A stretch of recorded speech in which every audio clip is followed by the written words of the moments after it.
Tim Wigmore, sports writer from the Telegraph, joins us. Did you ever doubt them, England's men? Well, yeah, I mean, of course I did. I mean, when India were 400, 430 for four in their first innings, 430 for three, actually, yeah.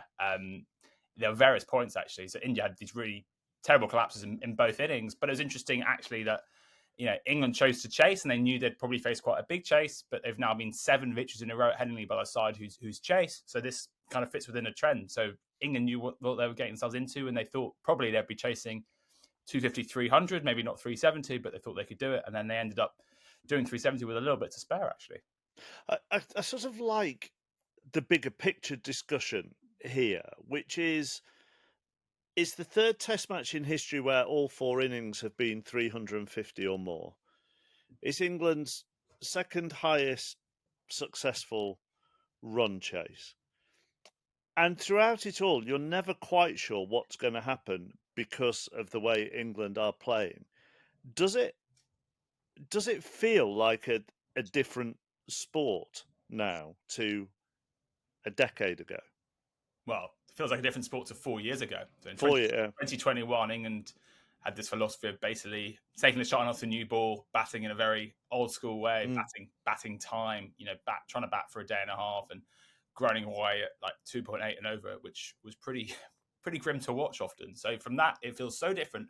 But equally, actually, compared to probably 2 years ago, this feels a bit more normal now. And A, because we've become used to it, but B, actually, England are batting slightly more within themselves. They've talked a lot about, trying to take a bit more responsibility, trying to recognise moments when you can't go as gung-ho. So actually, this, even though they score very quickly, this felt like a more refined, mature version of basketball than maybe the first 2 years of it. But it also comes off the back of a very successful run chase for South Africa in the World Test Championship. Again, a fourth innings Yeah. run chase. Now, that was a much lower scoring game. But again, growing up for me, when I grew up, a decade or so before you, but the decade when you grew up, or 2 decades later when you grew up, the same thing was, well, run chases in the fourth innings are not very common and are very difficult to do. So whilst England have a different mindset, it feels like that's within the game as a whole.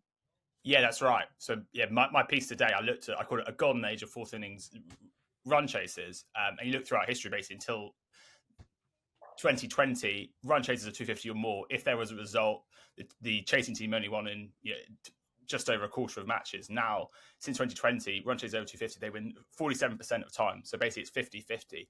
And a few things have changed. Basically, you've had games that have quickened up, which means the pitchers have not got as much time to just get worse. So that's South Africa, Australia World Test final. South Africa's chase began at lunch on day 3, which is traditionally the best time to bat. But also, I think batsmen, because of playing in the shorter formats, A, they bring in the shots from that, but B, chasing has become so normalised. So you don't, what you talked about before, which was that when you were in run chases, you felt like you were against this weight of history. Or now it's almost like more normal. And remember, in limited overs cricket, actually, if you're chasing, then you have an advantage on average. And it's almost like we're moving towards that. And the interesting thing now is that when teams are in the third innings, and it's like in this game, and it's sort of a 50-50 game, they almost don't know how to approach that bit of it. And actually, the chasing it is quite simple. And also, I suppose, especially with England, right? Because historically, if you had a run chase, you're like, oh, how hard do we go? Are we trying to win this? Or are we just trying to draw it? I suppose if you try and take draws out of the equation, it's very much like, well, if we bat as we can, then we bat enough time, we will win. You don't have the kind of ambiguity about how hard are you going and stuff. And I think there's also been some changes in pitches where they're just not deteriorating as well, as much. People talk about how with drainage, without going too into the weeds, drainage improvements basically means there's less moisture on the wicket. Less moisture on the wicket means the ball doesn't misbehave as much, and so pitches often flatten. And Headingley does that. Lawes often does that as well. So the traditional kind of demons of batting fourth don't exist, and we've seen in the 2020s in England, you get more runs per wicket in the fourth innings than any other, which is completely opposite to the history of Test cricket. I used to do the on-pitch announcing for the ECB, and there was one game at Headingley back in the day which was abandoned at about midday, despite the weather being good, but it had rained all night. And I had to interview someone from the ECB in front of the Western Oh, Terrace wow. all on drainage. You can imagine how successful an interview that was at the time. Let's bring in former England bowler Stephen Finn. I would have introduced him at the start, but he couldn't be asked to get here on time, so he's with us. He's with us now. You were feeding your daughter, weren't you? I was, yeah. I was doing the fatherly thing after you've been away for watching a test match for 5 or 6 days. That first feedback, you take up the mantle. So yeah, I've got through that spell and I'm here for my second. Tim was talking then about the weight of history, which did always seem to play a part in, as I was saying, in test matches of years gone by. Oh, you can't chase that in the fourth innings. That's never been done. You can't do this. You can't do that.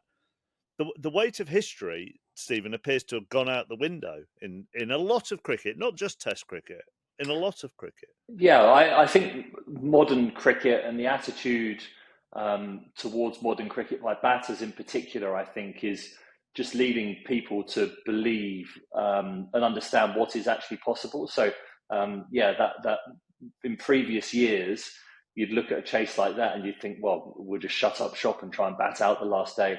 But the attitude towards it now, I think, especially since McCullum and Stokes have come together and their can-do attitude, which is quite un-English, to be honest, I think has led people to understand what people are truly capable of. I think that with the growing force that is T20 cricket and the skills that batters develop as a result of that, and bowlers, I suppose, just being a bit scared of the worst at times as well.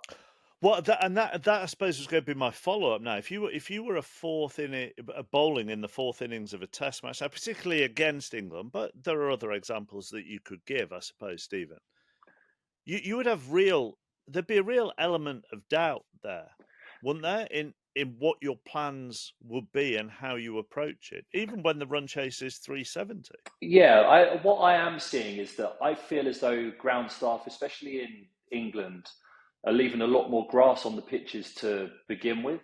I look back to when I first played Test cricket, and the pitches, I would say, were a lot more bare 15 years ago than they are now, which would mean that over the course of a Test match, the pitch would deteriorate more. You'd see cracks opening up. You'd definitely see more variable bounds as the course of a Test match wore on, which makes batting far more unpredictable later in a Test match. But the fact that ground staff are leaving so much grass on the pitches to begin with, I think means that those cracks don't open up as much as they would have done 15 years ago, which means that the bounce and everything that comes with it, the pace in the pitch, remains far more true. And I think as a result of that, batting is a lot easier than it would have been 15 years ago in the last innings. Where do you think this test and this result, Tim, not this result, this test and how the result was achieved, in the evening of the fifth day, how does that affect the argument on 5-day tests, 4-day tests, which is a big discussion point at the moment as we go into a new calendar for the World Test Championship, a new 2-year cycle? Well, I mean,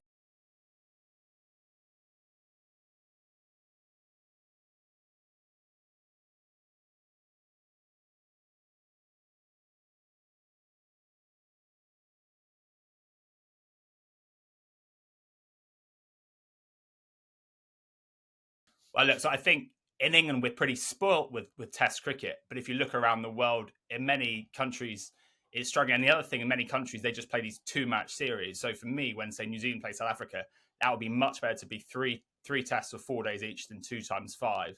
And I think you could then have every test Thursday to Sunday. You could then have the World Test Championship finally being a fair competition with everyone playing the same number of games, each being a 4-day test, and you can just have extra tests for the Ashes that are outside the structure.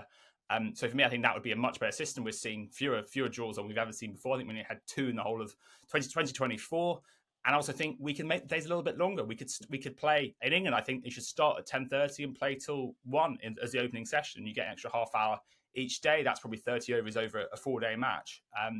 And yeah, I think you could do that, and I think it would be a better spectacle overall. Which is England Test cricket in England is almost as good as it gets. I'm looking kind of holistically around the world. I think that would be better for countries. It would help to get people would know when tests are on. It would help to get the continuity, and it would just actually mean you could stage more matches. Because what happens at the moment when, say, New Zealand if they schedule a match, 5-day test, it's over on day 4, they're actually paying a lot of money for this ghost 5th day that's not even happening at all.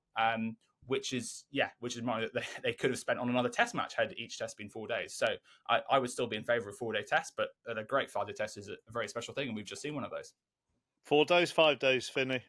I understand the argument for 4-day tests, and actually the fact that this test finished late on day 5, I think is kind of inconsequential in the sense that captains would modify the way that they declare and the way that they play in order to try and make a result. I think we're very lucky at the moment that we're blessed with captains who are aggressive. So I don't think Ben Stokes would settle for a draw in a 4-day test match. But I think by reducing it by a day, you run the risk of, in another cycle of captains and coaches, that you could see people play a bit more negatively not to lose games. But yeah, I love 5-day test cricket. I played 5-day test cricket. Going into that 5th day when you're exhausted, you've got blood all over your toes. You need to find the energy to muster a performance on the last day to win a test match. As a player, there's no better feeling in the game. You can take a 5 for in a T20. You can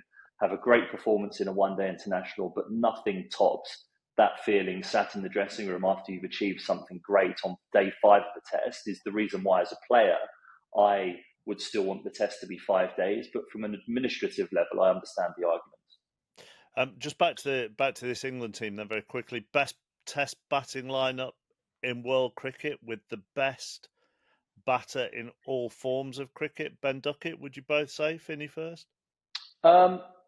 Well, that's a big statement. I'm trying to think what other batting lineups out there. Australia are in a bit of turmoil at the moment. South Africa aren't quite as strong. I mean, this India lineup is very good, I would say. We didn't see the best of Karen Nair at number 6, but he's a fantastic player. But then at number 7, they drop off, whereas England have Jamie Smith. So, yeah, there's an argument for it. And certainly the way that Ben Duckett is playing in all 3 formats at the moment, you'd say that he's the premier opening batter in all 3 formats. There's an argument for Rishabh Pant as a better all-round package. But yeah, he's having a fantastic time of it, and he's making the most of it after coming into the team in 2016 and not quite doing himself justice, being very young, understanding what international cricket's about. For him to take his opportunity as he has done this time round, it's been brilliant to see. But what a lesson that is, though. It doesn't matter what the sport is, that you can come in and not succeed, and if you go away and kind of work at it and then come back, you might get another opportunity. It's also a little bit about luck, isn't it? If I'm right in thinking, when he came in 2016, that was a tour to the subcontinent, wasn't it? Which is not necessarily the easiest tour to start with. No, it was a left-handed batter coming in against Ravi Ashwin, who's one of the greatest off-spinners the world has ever seen, with an absolute bag of tricks that you don't get in the 2nd division of the county championship, which he was playing in at the time. So it was an absolute baptism of fire. But actually, he had a bit of a rocky path for a couple of years after that, sent home from a Lions tour for lobbing a drink over Jimmy Anderson. He had his run-ins with the authorities, but he matured as a result of it. And I think you are right in the sense that luck, McCullum and Stokes coming together at that time and wanting an aggressive opening batter who could take the attack to the opposition suited the way that he played. And that management style and the trust that they have in his game and that he developed over performing in domestic cricket, I think has led to him being the player he is today. Yeah, I think England's batting lineup is probably the strongest in Test cricket in the world at the moment. I think it's not actually a vintage era of Test batting around the world. We're seeing actually, the averages are pretty low generally. So I think England are probably the strongest. England's batting is stronger than their bowling at the moment. In terms of best all format batter, well, I mean, Ben Duckett hasn't played in the Indian Premier League. I think that is probably, if you're looking across formats, that probably is an issue. So I probably would go for Rishabh Pant as an overall package. But even though he averaged 10 this year in the IPL. Yeah, but he's done great things before. I know. No, everyone's human, even Pant. What? Yeah. Well, go on then. Just finish. Talk about what eras of Test cricket we're in. Just a final one, Tim, which is a nice plug for your book as well, because you've written history of Test cricket. Yes. Yeah, oh, there you go.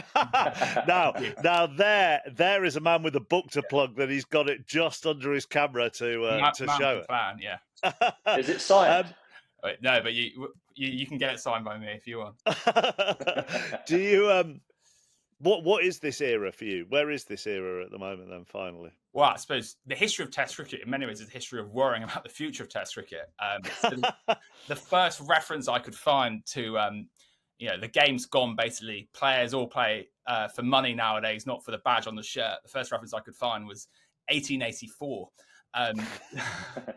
There is a sense that this game has always been getting worse. I actually think on the field, this is a great era of Test cricket. The way matches are played is really exciting. It's probably not the highest ever standard era, but it's sort of very high standard era overall. So I think it's in many ways a very positive time. But obviously we have these big broader questions about how the game fits in, the future and everything. And I suppose for me, in the book, I kind of outline, what I think that the future should be. I think in England, we like to kind of sneer at the World Test Championship. Whereas for me, actually, I think that's so important. We've had South Africa and New Zealand win, which is great because that's meaning all countries can reach the pinnacle of Test cricket rather than just Australia, England or India. So I think making that work is really, really important. And administrators need to think about how to do that, which arguably is where 4-day tests do come in. But also you need to share the revenue around more. A very simple one is that when teams go to England, they basically don't get any money normally.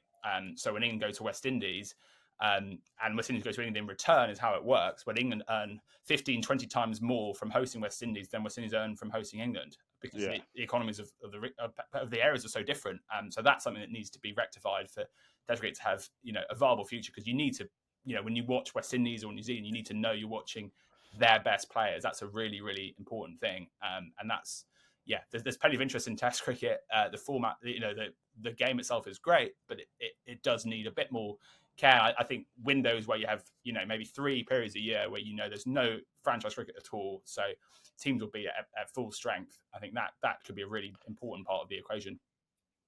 Wonder if the podcast back in the day when they first wondered about the future of Test cricket had W.G. Grace in the Stephen Finn role. Is that how they did it? But of course, I could just the history in England used to play 3-day tests. I do find it funny when people say, "Oh, traditions are 5-day tests," but it's not. I think there's only 10 5-day tests ever before 1945. So actually, the history is a kind of bit all over the place. History is basically full of people moaning about exactly the same thing that we moan about now, isn't it? Thank you, Tim. Thank you, Stephen. Let you go back to, was it changing nappies now? Yeah, we're due a nappy soon, I think, and then a bit of a play. We'll see. Lovely to see you both. See you both soon. The Sports Agents with Gabby Logan and Mark Chapman.